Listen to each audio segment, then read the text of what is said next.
డబ్బులకు పైసలు మేడం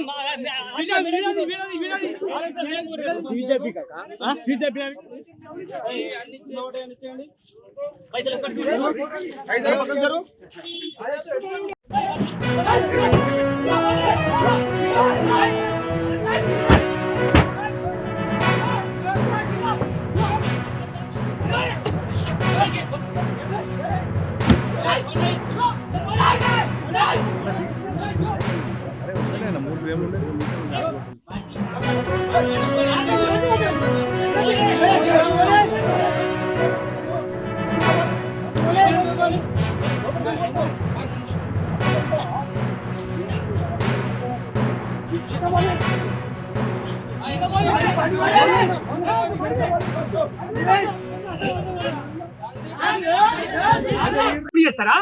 ఇప్పుడు తిన్న చాలదా బ్యాంకులో? చైర్మన్ గారు నువ్వు ఇద్దరుగా తిన్నారు మంచిగా, సిక్కుమాన ఉండాలి కొద్దినా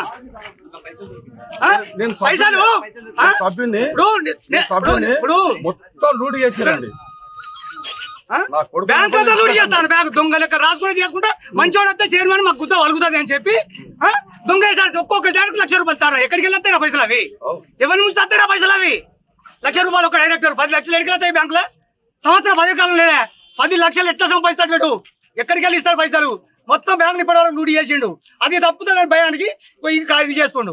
దీని వెంటనే ఎలక్షన్ దృష్టి తీసుకుపోయి డిస్క్వాలిఫై చేయాలి క్యాండిడేట్ చింతమనేని సంపత్ అనే వ్యక్తిని. ఆ పైసలతోటి రాజకీయం చేస్తుంది కాబట్టి సభ్యత్వం రద్దు చేయాలి, ఎలక్షన్ లో పాల్గొనకుండా చేయాలి. ఇటువంటి చీడపురుగులను ఈ ప్రజాస్వామ్యంలో ఉండనియద్దు, అసలు ఎలక్షన్లకు రానియద్దు. దయచేసి డబ్బులతో రాజకీయం చేసిన ఎవరిని కూడా ఏ వ్యవస్థలు కూడా అసలు ఈ ప్రజాస్వామ్యం క్షమించారు. అసలుకే వీళ్ళని తరిమి కొట్టాలి, దాదాపుగా రాజకీయాలకు రాకుండా చేయాలి, వీళ్ళని అనర్హత వేడేయాలి వీళ్ళందరి మీద.